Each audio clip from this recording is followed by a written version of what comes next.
সুপ্রিয় শিক্ষার্থী বন্ধুরা, যারা আমার লাইভ দেখছেন সবাইকে বলাখাল চন্দ্রবান অনলাইন স্কুলের পক্ষ থেকে সবাইকে স্বাগতম জানাচ্ছি, অভিনন্দন জানাচ্ছি। আশা করি আপনারা সবাই ভালো আছেন। আমি আলহামদুলিল্লাহ ভালো আছি। তো শিক্ষার্থীরা, প্রতিদিনের ন্যায় বলাখাল চন্দ্রবান বালিকা উচ্চ বিদ্যালয়ের বলাখাল চন্দ্রবান অনলাইন স্কুলের পক্ষ থেকে বলাখাল চন্দ্রবান অনলাইন স্কুলের রুটিন অনুযায়ী প্রতিদিনেই আমাদের ক্লাসগুলো পরিচালিত হয়ে থাকে। সেই পরিপ্রেক্ষিতে আজকের এ ক্লাস। শিক্ষার্থীরা, গত ক্লাসগুলোতে তোমরা যারা আমার সাথে ক্লাস করেছো, সে আলোকে আজকের ক্লাসটা আমি শুরু করব। গত ক্লাসে আমরা মাইক্রোসফট পাওয়ার পয়েন্টের কিভাবে মাইক্রোসফট পাওয়ার পয়েন্ট অন করা যায়, মানে ওপেন করা যায়, প্রেজেন্টেশন সফটওয়্যার এই অংশটি নিয়ে গত ক্লাসে আমরা আলোচনা করেছি। আমি আজকে তোমাদেরকে এই পার্টটি তোমাদের ব্যবহারিকের মাধ্যমে দেখিয়ে দেব ইনশাআল্লাহ। তো শিক্ষার্থীরা, আমার পরিচয় তোমরা অবশ্যই জানো, তারপরও যারা আমার লাইভ দেখছেন তাদেরকে আবারও আমার পরিচয়টা জানিয়ে দিচ্ছি। আমি মোহাম্মদ শরীফুল ইসলাম, সহকারী শিক্ষক, বলাখাল চন্দ্রবান বালিকা উচ্চ বিদ্যালয়, হাজীগঞ্জ, চাঁদপুর। চলো শিক্ষার্থীরা, তাহলে আমরা আজকে ওই ব্যবহারিক কাজটা একটু দেখি। শিক্ষার্থী বন্ধুরা, আমরা সর্বপ্রথমে একটি পাওয়ার পয়েন্টের একটা ফাইল ক্রিয়েট করব। তো ফাইলটি ক্রিয়েট করতে হলে আমি কিভাবে ফাইলটি ক্রিয়েট করি তোমরা একটু লক্ষ্য করো সবাই। আমার যেখানে দেখতেছো তোমরা মাউস পয়েন্টারটা আমি মুভ করছি, এখানে আমি রাইট বাটন ক্লিক করলাম। একটি খালি ফাঁকা জায়গায় একটি রাইট বাটন ক্লিক করলাম। ক্লিক করার পর নিউতে গেলাম। শিক্ষার্থীরা, ধাপগুলো একটু দেখে নাও। প্রথমে আমি কি করলাম, রাইট বাটন ক্লিক করলাম। রাইট বাটন ক্লিক করার পর নিউতে ক্লিক করলে এখানে আরো অনেক ধরনের তথ্য, বিভিন্ন ধরনের অপশন এখানে বেশি উঠবে, সাব অপশন বা বিভিন্ন লেআউটগুলো ফুটে উঠবে। এর মধ্য থেকে আমরা মাইক্রোসফট পাওয়ার পয়েন্ট প্রেজেন্টেশনের উপর ক্লিক করব।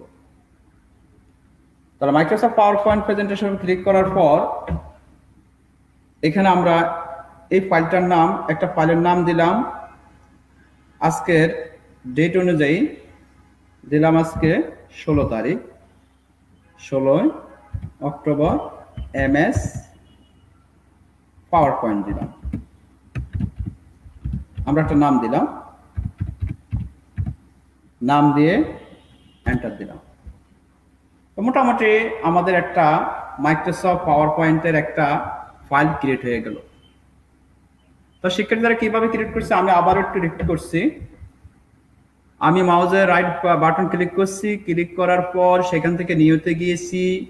নিউতে গিয়ে সেখানে আমি অনেক ধরনের এখানে কিছু অপশন পেয়েছি। অপশন থেকে আমরা মানে বিভিন্ন প্রোগ্রামের অপশনগুলো, এই অপশন থেকে আমরা মাইক্রোসফট পাওয়ার পয়েন্ট অপশনের উপর ক্লিক করেছি।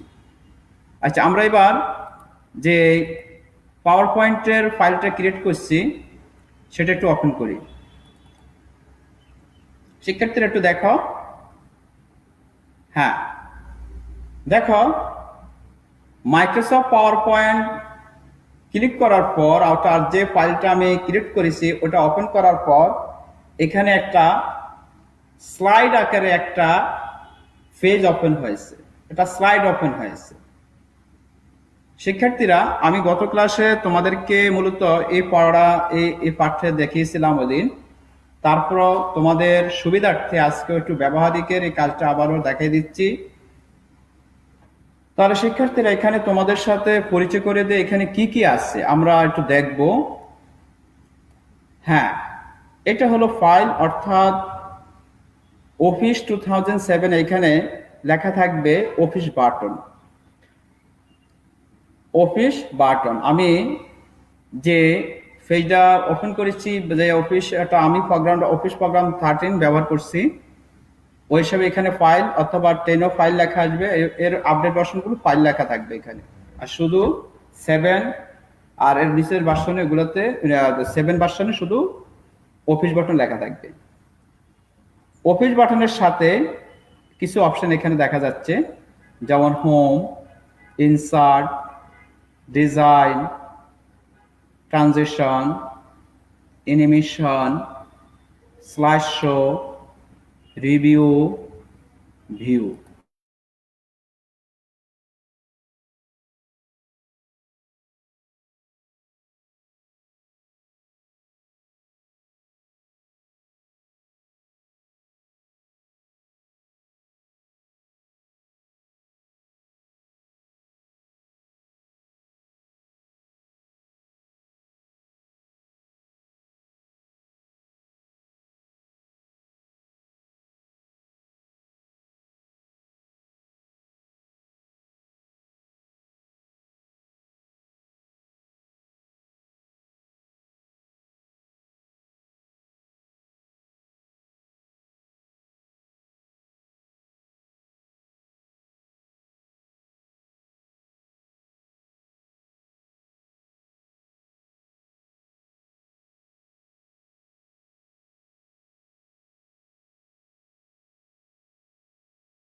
দুঃখিত শিক্ষার্থীরা, একটু নেটের একটু প্রবলেম হচ্ছে। যাক, আমরা আবার মূল পাঠে চলে যাই। তাহলে আমি তোমাদেরকে যে স্লাইডটা দেখালাম, আমরা এখানে স্লাইডটা ওপেন করার পর click to add title, click to add subtitle, দুইটি অপশন চলে আসছে। এই দুইটি অপশন থেকে আমরা প্রথম করে একটা লেখা লিখব। যেমন লিখলাম আজকের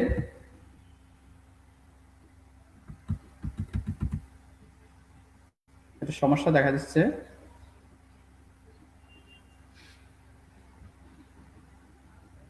আমরা সর্বপ্রথম একটু মিলে নেই। তাহলে click to add title, click to add subtitle, এখানে দুটি অপশন আমরা পেয়েছি। এই দুটি অপশন থেকে আমরা ক্লিক করছি একটি করে, প্রথম ঘরটিতে ক্লিক করার পর এই যে অপশনগুলো তোমরা দেখতে পাচ্ছ, এই যে পাপা, এটা প্রত্যেকটা ঘরের এখানে একটা গিট আছে। আমরা এগুলোকে ছোট করতে পারি, বড় করতে পারি এই ঘরগুলোকে। হ্যাঁ, এভাবে আমরা এগুলোকে এক জায়গা থেকে অন্য জায়গায় মুভ করতে পারি। তো যাই, আমরা হোম ট্যাবের মধ্যে এখানে যে যা কিছু দেখতে পাচ্ছ এগুলো একটা রিবন। এই রিবন নিয়ে আমরা আজকে কাজ করব, দেখি যতটুকু আমরা পারি। তাহলে এখানে দেখো লেআউট আছে, রিসেট আছে, সেকশন আছে, নিউ স্লাইড আছে।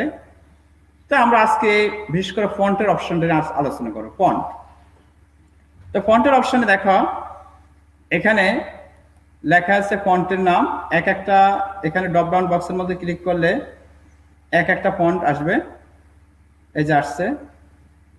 তাহলে ফন্টের নাম সহ এখানে দেওয়া আছে। আর পাশের ঘরে আছে ফন্ট সাইজ, এখানে অনেক বড় ছোট ফন্ট সাইজ দেওয়া আছে। তারপর আছে এখানে একটা আছে বড় এ, একটা আছে ছোট এ, অর্থাৎ কোনো লেখাকে বড় করতে হলে বড় এ, কোনো লেখাকে ছোট করতে হলে ছোট এ দিয়ে আমরা ব্যবহার করতে পারি। আর এরপরে আছে এখানে ফরম্যাটিং এগুলা। তারপরে আছে ফন্ট কালার, আমরা কোনো লেখাকে কালার করতেটা আমরা ব্যবহার করি। তারপর আছে এখানে কিছু লেআউট, এই লেআউটে কিছু ইয়ে দেওয়া আছে, অর্থাৎ কোনো সেন্টেন্সকে কিভাবে সাজালে তার প্রথমত বড় হাতে ছোট হাতে রাখা, সবগুলো লেখাকে বড় হাতের করবো, সবগুলো লেখাকে ছোট হাতে রাখবো। এখানে একটা এরকম একটা, এটাকে বলে আমরা সেন্স কেস, তো এগুলো দেওয়া আছে। এরপরে বোল্ড, ইতালিক, আন্ডারলাইন, এগুলো এই অবস্থানে টেক্সট শ্যাডো হিসাবে দেওয়া আছে। তো শিক্ষার্থীরা আজকে আমরা এই অংশটা নিয়ে বিশেষ করে একটু কাজ করব, দেখি যেতটুকু পারা যায়। তাহলে আমরা একটা ফন্ট নির্বাচন করলাম, আমি ফন্টটা নির্বাচন করলাম নিকুশবান ফন্ট। নিকুশবান ইউনিকোডের একটা ফন্টের নাম, যেটা অব্রের সাথে বা ইউনিকোডের সাথে সম্পৃক্ত। এটা সবগুলোই ইউনিকোডের লেখা। তো আমরা নিকুশবান ফন্টকে নির্বাচন করলাম।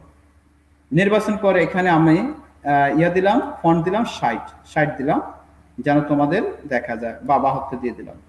তো আমি এখানে লিখলাম, একটু লিখলাম, আমি বাংলায় লিখলাম, বাংলা নির্বাচন করে নিলাম। যেহেতু আমি অব্রতে লিখবো, লেআউটটা একটু পরিবর্তন করে নিলাম, লেআউটটা বাংলা করে নিলাম। এখানে আমাদের বাংলা আছে, ইংরেজিও আছে। তাহলে আমি লেআউটটা একটু পরিবর্তন করে F12 চাপবো আমি পারবো, অথবা মাউস পয়েন্টার এখানে আমার এই অব্রর কিবোর্ডে এখানে যে লেআউট দেওয়া আছে এই লেআউটও আমি ক্লিক করে পারবো।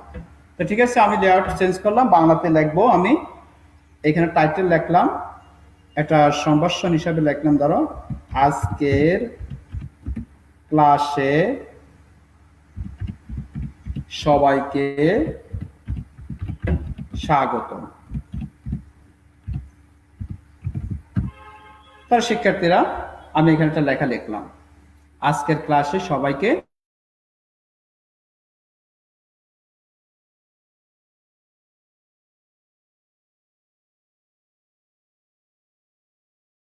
স্বাগত।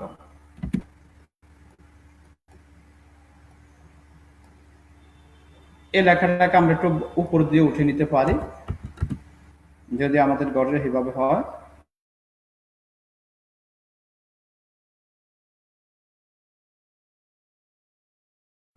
এটা একটু সিলেক্ট করলাম, এবার এটাকে আমরা একটু বড় করি এবং ছোট করে নিই। তাহলে ছোট করার জন্য আমরা ছোটই আছে, অর্থাৎ যেটাকে আমরা টেক্সটের ক্ষেত্রে এগুলো আমরা ব্যবহার করে থাকি। ইনক্রিজেস ফন্ট সাইজ, যেটাকে আমরা কন্ট্রোল শিফট এবং গ্রেটার দেন, এটা দিলে আমাদের কি হবে, লেখাটা বড় হবে। আরটা আছে ডিসক্রিজ ফন্ট সাইজ, কন্ট্রোল ধরে শিফট ধরে লেস দেন আমরা ক্লিক করব। তাহলে যাই, আমরা কি করলাম, বড়টাকে আমরা সিলেক্ট করে নিলাম, অর্থাৎ আগের লেখাকে আমরা সিলেক্ট করে অর্থাৎ ইনক্রিজ, অথবা এখান থেকে আমরা আরো ফন্ট নির্বাচন করে আমরা এটা কি করতে পারি, বড় করতে পারি, ছোট করতে পারি। তবে এবার লেখা কি করা যাবে, বড় করা, ছোট করা যাবে। এবার আসি আমরা আমাদের লেখাটাকে আমরা মোটা করব। তো সিলেক্টেড অবস্থা থাকা অবস্থায় আমরা কি করব, বিতে চাপতে পারি। বিতে চেপও আমরা কি করতে পারি, আমাদের লেখাটাকে আমরা মোটা করতে পারি। কন্ট্রোল ধরে বি চাপলে আমাদের লেখাটা মোটা হয়ে যাবে। তবে আগে আমাদেরকে নির্বাচন করতে হবে কতটুকু অংশ আমরা কি করব, এটাকে বড় করব, ছোট করব। তাহলে আমরা যতটুকু অংশ আজকে নির্বাচন করেছি, দেখো নির্বাচন আবারও করলাম। নির্বাচন করছি কিভাবে, অর্থাৎ আমার মাউস পয়েন্টার কার্সরকে আমি শেষ প্রান্তে নিয়ে আমার যে কিবোর্ড আছে, মাউস আছে, মাউসের লেফট বাটন চেপে এভাবে টেনে ধরেছি। এইভাবে টেনে ধরার মাধ্যমে আমি কি করছি, আমার লেখাটা সিলেক্টেড অবস্থা হয়ে গেল। তাহলে আমি সিলেক্ট করলাম, তাহলে এটাকে একটু মোটা করলাম, কন্ট্রোল ধরে বি দিলাম, বি দিয়ে হলো। অথবা আমি এটাকে ইতালিক করলাম, কন্ট্রোল ধরে আই দিল, আমাদের এই লেখাটা একটু হেলিয়ে যাবে। তো দিলাম, দেখো হেলে গেছে। আবার যদি প্রয়োজন মনে করি এই লেখাটার নিচে দিয়ে আমরা একটা দাগ দিব, তো দিয়ে দিলাম, আন্ডারলাইন হয়ে গেল। সুন্দর দেখাচ্ছে না শিক্ষার্থীরা? হ্যাঁ, সুন্দর। তোমরা এইভাবে একটু প্র্যাকটিস করলে আশা করি পারবে। তাহলে যে অবস্থায় আমাদের এই লেখাগুলো আমি বোল্ড করলাম, ইতালিক করলাম, আন্ডারলাইন করলাম, হয়তো তোমাদের কাছে প্রশ্ন থাকতে পারে যে এগুলো তো স্যার এভাবে করলেন, কিন্তু এটাকে আমার এগুলো প্রয়োজন না, এখন আমি কি করব? যে বোর্ডের প্রয়োজন নাই, ইতালিকের প্রয়োজন নাই, অর্থাৎ হেলানের কোনো প্রয়োজন নাই, বা এটা নিচে কোনো দাগ দেওয়ার প্রয়োজন নাই, এগুলো আমি কিভাবে রিমুভ করবো? হ্যাঁ, তাহলে আমরা আগের মতোই যেভাবে আমরা এগুলাকে বোল্ড করেছি, ইতালিক করেছি, আন্ডারলাইন করেছি, সেইভাবে আমরা এগুলোকে কি করতে পারি, আগে সিলেক্টেড অবস্থায় আমরা, যেমন এখানে আমাদের দেখো এই যে বি, আই, ইউ, এই তিনটেই কিন্তু তিনটা অপশন, ওটা তিনটা কাজে। যেমন বি দিয়ে আমরা বোল্ড করছি, আই দিয়ে আমরা কি করছি, ইতালিক করেছি, আর ইউ দিয়ে এটাকে আন্ডারলাইন দিয়েছি, একটা নিচে দিয়ে দাগ দিয়েছি। হ্যাঁ, তাহলে এই তিনটা দিয়ে আমরা আবার এগুলোকে রিমুভ করে দেব। তাহলে হ্যাঁ চলো, তাহলে বি তে আমি ক্লিক করলাম, দেখো এটা চিকন হয়ে গেল। আই দিয়ে আমি এবার এটাকে সিলেক্টেড করে আই চাপলাম, এটা আগের মতো হেলানো থেকে সোজা হয়ে গেল। আবার এটা নিচে আমি দাগ দিতে চাই না, তো কি করব, তাহলে আবার এই সিলেক্টেড অবস্থায় আমি এটারে একটা আন্ডারলাইন, কন্ট্রোল ধরে ইউ চেপে আমি এটাকে কি করতে পারি, আন্ডারলাইন সরিয়ে দিতে পারি। মজার না শিক্ষার্থীরা? হ্যাঁ, খুবই মজাদার যদি তোমরা কাজটা করতে পারো। তাহলে এবার আমি এটাকে একটা কালার করি। এটা কালার করতে হলে আমরা সিলেক্ট করব, যেতটুকু অংশকে সিলেক্ট করব, যেতটুকু অংশকে সিলেক্টেড অবস্থায় আমরা এখানে দেখো শিক্ষার্থীরা, ফন্ট কালার, ফন্ট কালার নামে একটা অপশন আছে, সেই ফন্ট কালার আমরা ক্লিক করব। ক্লিক করেছি, ক্লিক করার পর যে কোনো ফন্টের মধ্যে তুমি নির্বাচন করবে ওরকম হয়ে যাবে।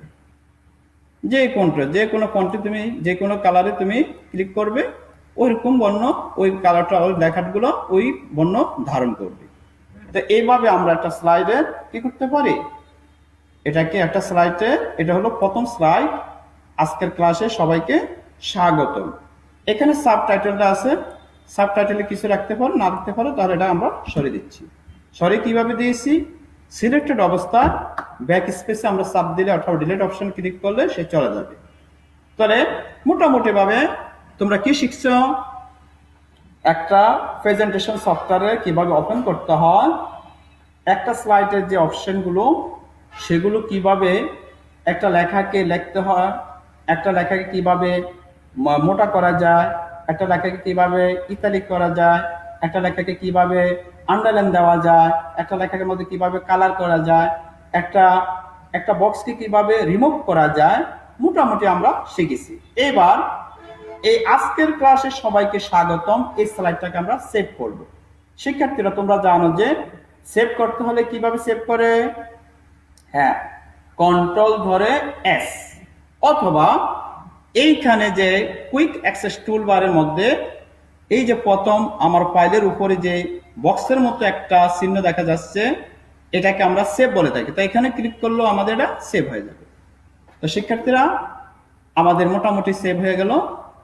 আজকে এতটুকুই থাকুক শিক্ষার্থীরা, পরবর্তী ক্লাসে আবার আরো একটা অপশন নিয়ে, আরেকটা ট্যাব নিয়ে তোমাদের সামনে হাজির হবেই। হোম ট্যাবের অনেক কাজ রয়েছে, সেগুলো আমরা পরবর্তী ক্লাসে দেখাবো। সবাই ভালো থাকো, সুস্থ থাকো। তবে ক্লাস শেষ করার আরেকটি কথা বলি, শেষ করার আগে একটি কথা বলবো তোমাদেরকে, সৎসর্গে স্বর্গবাস, অসৎসঙ্গে সর্বনাশ।